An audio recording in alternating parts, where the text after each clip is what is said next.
고린도후서 13장 페이지로는 300쪽이 되겠습니다. 신약성경 고린도후서 13장 11절부터 13절의 말씀, 세 절입니다. 말씀 여러분이 가정에서 읽으실 때 우리 같이 읽었으면 좋겠습니다. 함께합니다. 마지막으로 말하노니 형제들아 기뻐하라. 온전하게 되며 위로를 받으며 마음을 같이하며 평안할지어다. 또 사랑과 평강의 하나님이 너희와 함께 계시리라. 거룩하게 입맞춤으로 서로 문안하라. 모든 성도가 너희에게 문안하느니라. 주 예수 그리스도의 은혜와 하나님의 사랑과 성령의 교통하심이 너희 무리와 함께 있을지어다. 아멘. 이제 고린도 후서에 우리가 들어와서 이제 13장까지 다 말씀을 읽어왔습니다. 이제 지난주 수요일에 이 부분을 읽었었고요. 근데 제가 이제 11절부터는 다시 한번 전체를 정리하는 의미에서 오늘 이제 한 주 후에 말씀드리겠다 그렇게 했습니다. 이제 오늘은 11절 말씀을 중심으로 우리가 말씀을 생각하려고 하는데요. 이 말씀 속에 고린도 후서에서 우리가 함께 나눴던 말씀들이 요약되어 있습니다. 자, 어떻게 요약되어 있는지 한번 살펴보시면요. 형제들아 기뻐하라 말씀했어요. 기뻐하라.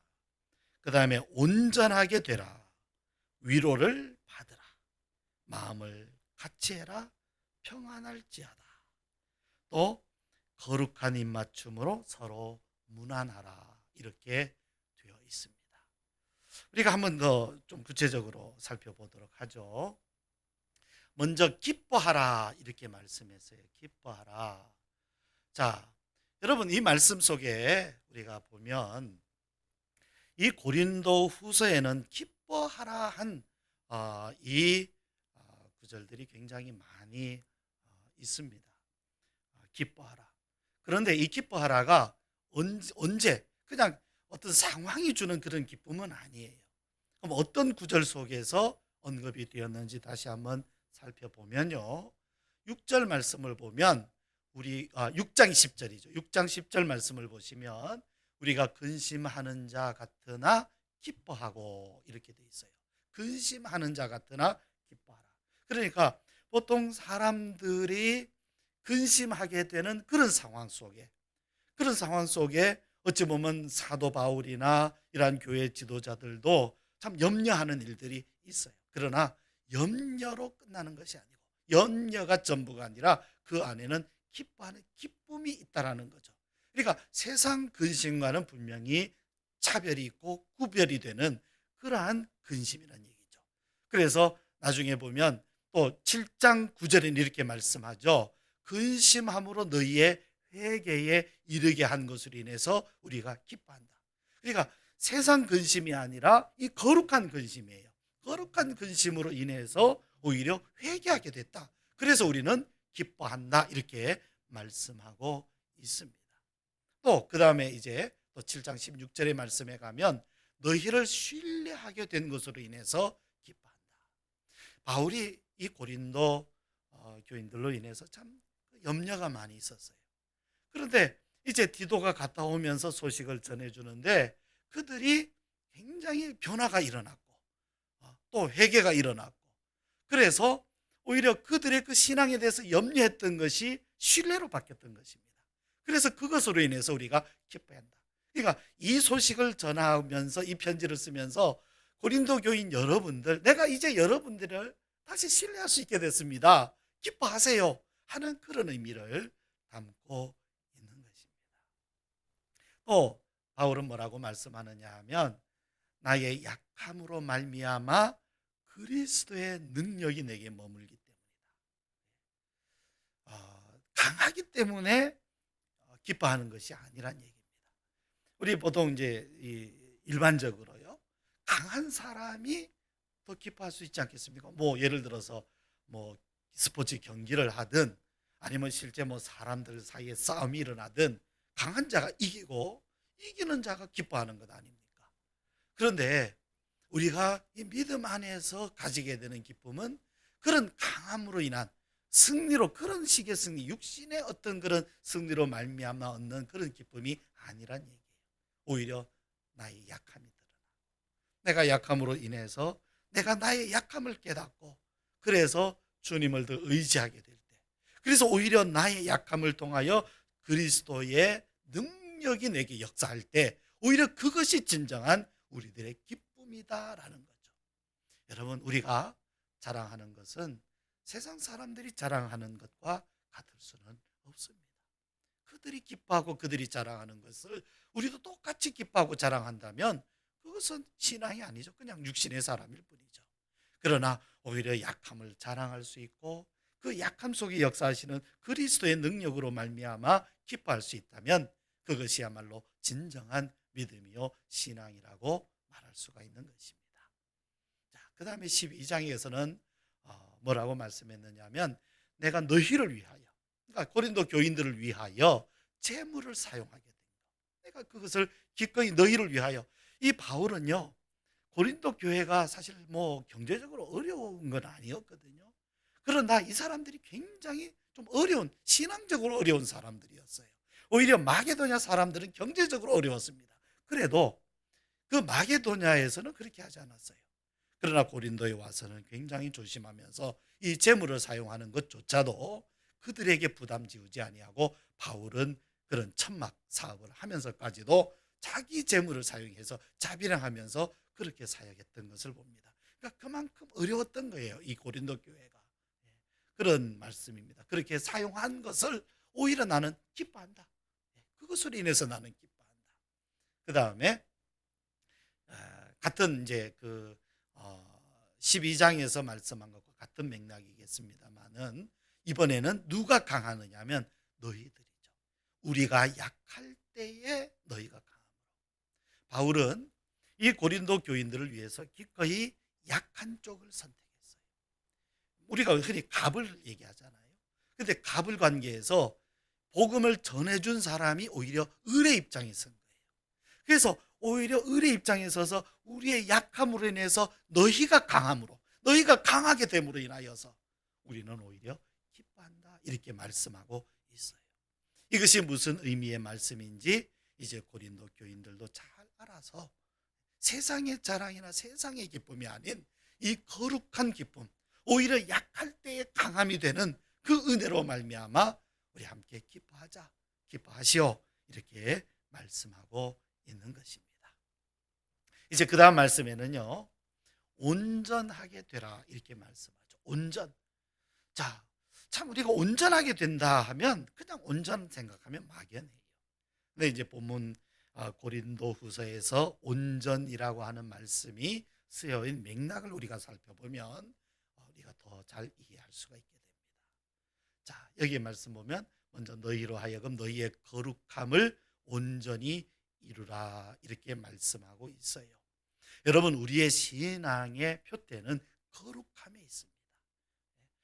하나님께서 우리를 구원하시고 그리스도로 말미암아 구원하시고, 구원 안에는 죄 사함의 용서가 있죠. 죄 용서해 주시고 죄를 사하여 주시고 씻어 주시고 깨끗하게 하시고, 그 다음에 우리를 하나님의 자녀로 삼아 주시고 의롭다 하시고, 우리가 그걸 칭의라 그러죠. 그 다음에 뭐가 있습니까? 거룩함이 있어요. 우리는 그것을 성화라고 말합니다.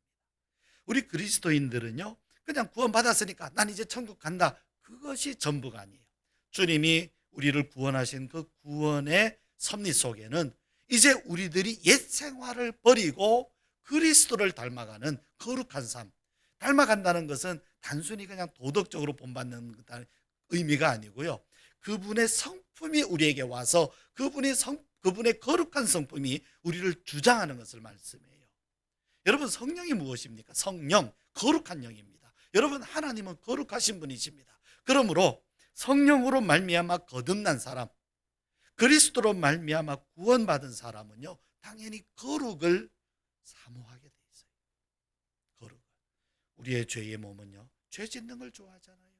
그런데 이제 새로운 성품이 오면 성령으로 말미암아 하나님의 자녀로서의 성품이 오면 그 성품이 우리를 무엇을 더 좋아하게 하느냐 하면 바로 거룩을 더 좋아하게 만드는 것입니다. 그래서 우리는 점점 그리스도를 닮은 거룩한 삶으로 변화되어 가는 거예요. 이것이 온전하게 될 때까지 계속 자라가야 되는 거죠. 그래서 너희의 거룩함을 온전히 이루어라. 이건 신앙의 표대입니다. 방향입니다.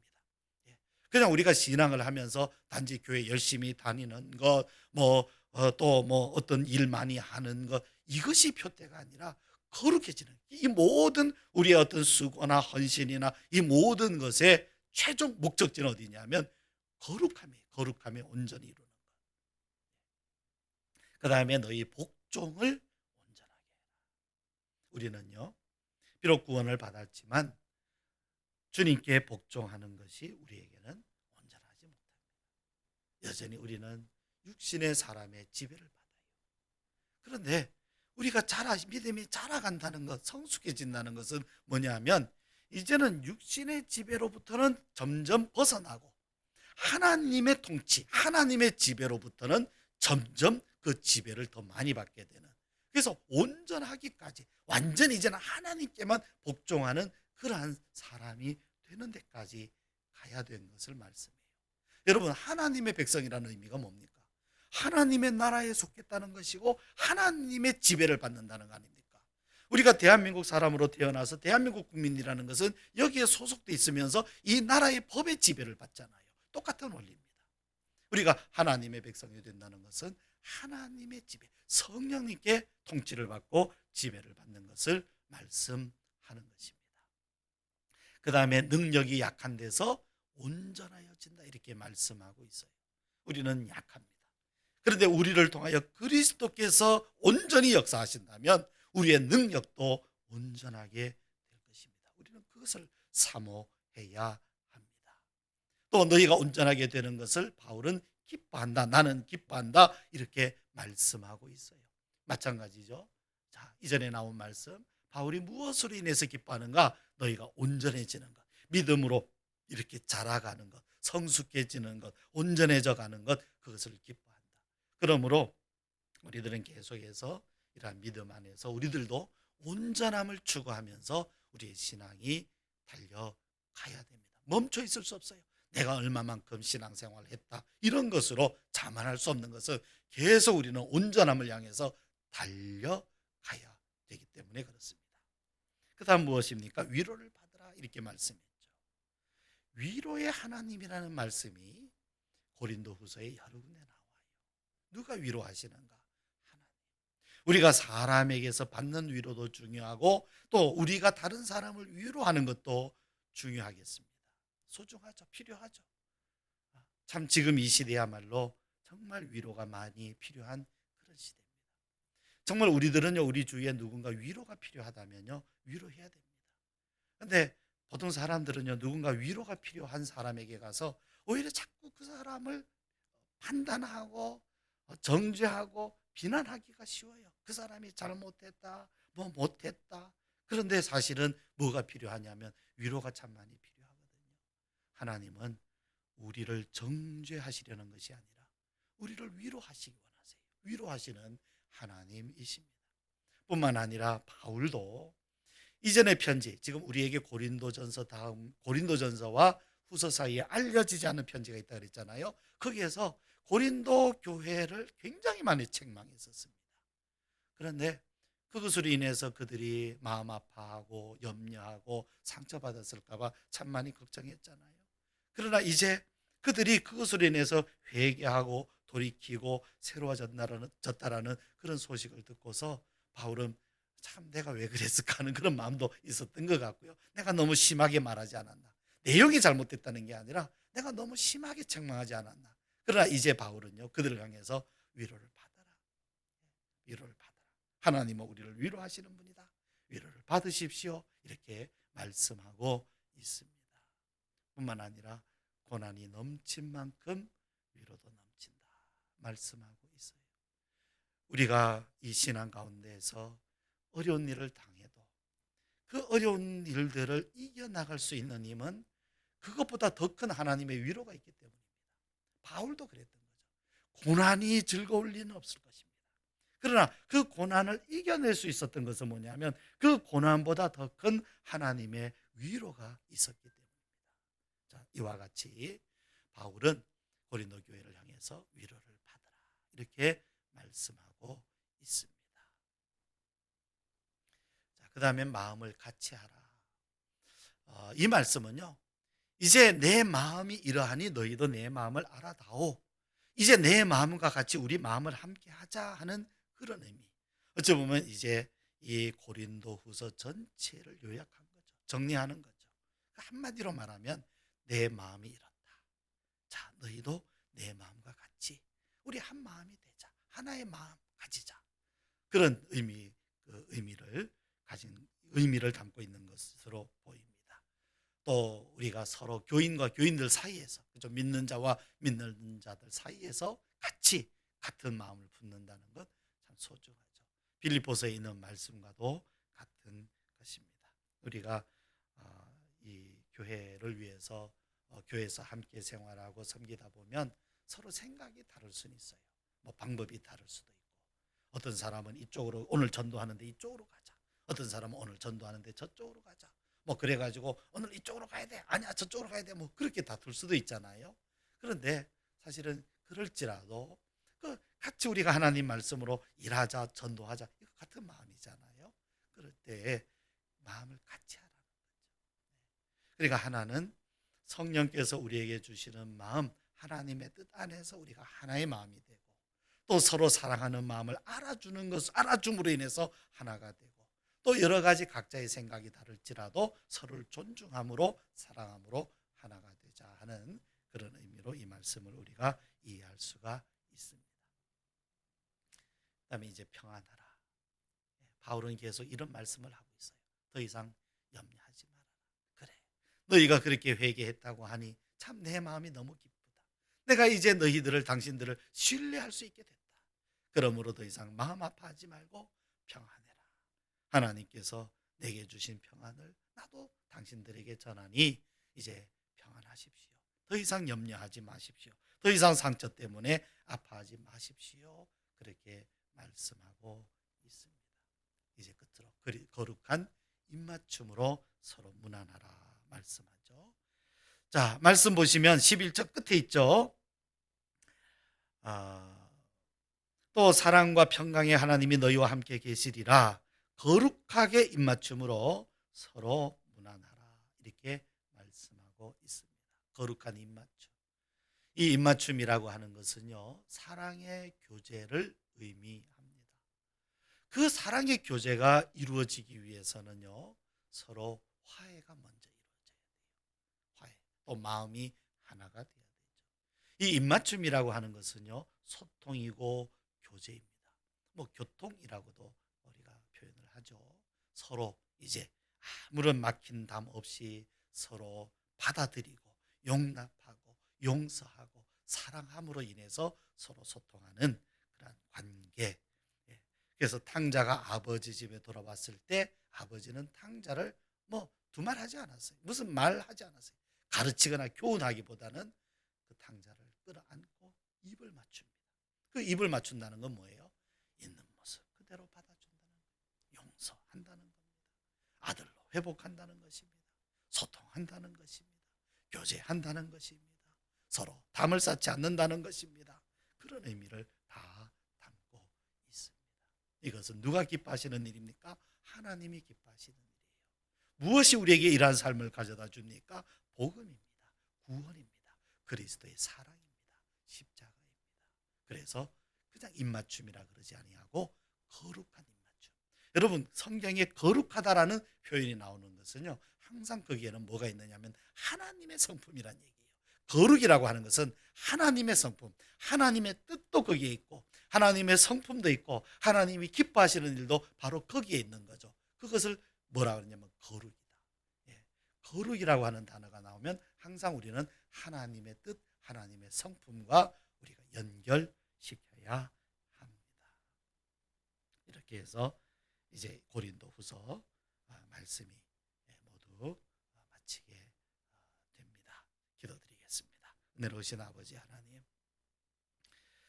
우리에게 새 일을 행하시사 그리스도의 제자가 되게 하시고 하나님의 자녀가 되게 하셔서 우리들로 하여금 이 복된 믿음의 삶을 살아가게 하신 감사드립니다.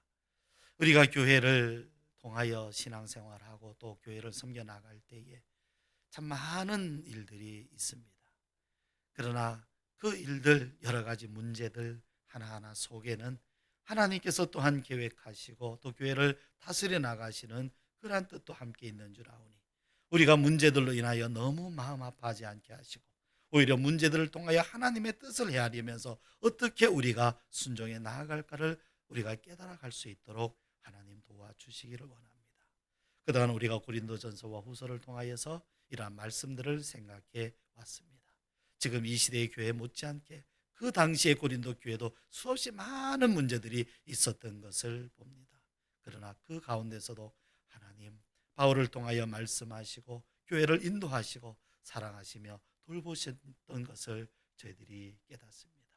사랑하신 아버지, 오늘 우리들도 또 우리가 섬기는 교회도 또 이 시대의 교회들도 많은 아픔들과 문제들이 있지만 그러나 그 가운데서 일하시고 역사하시고 교회를 품어가시고 상처를 치료하시며 또한 가르치시며 인도해 가시는 목자 되신 주님의 역사하심이 이 시대 교회 가운데서는 어떻게 나타나고 있는지 또 어떻게 역사하고 계신지 우리들 하여금 깨달아 알게 하여 주셔서 우리가 단지 어떠한 사건이나 문제들만 보지 않게 하여 주시고 그러한 것을 통하여 하나님의 일하심과 성령의 역사하심을 보게 하여 주시기를 원합니다. 그리함으로 우리는 계속해서 이 교회를 통하여 우리가 섬기고 또 사랑하면서 거룩하신 뜻에 순종해 나가고 또 믿음으로 살아가는 또 믿음으로 서로를 섬기며 살아가는 저희들 되게 하여 주시기를 원합니다. 주님, 이제 이 한 주의 남은 시간들도 주님께서 우리와 함께 하여 주시고 어려운 시간들이지만 우리에게 힘을 더하여 주시고 또 용기를 주시고 또 이런 때 혹시라도 믿음 생활이 나태해지지 아니하도록 우리의 마음을 붙들어 주시며 깨어있게 하여 주시기를 원합니다. 이 시간 예배 함께하는 우리 사랑하는 성도 또 함께 참여하지 못한다 할지라도 마음을 같이 하는 성도들에게 하나님 복과 힘과 지혜와 능력 또 베풀어 주시옵소서. 예수님 거룩하신 이름으로 기도드리옵나이다. 아멘.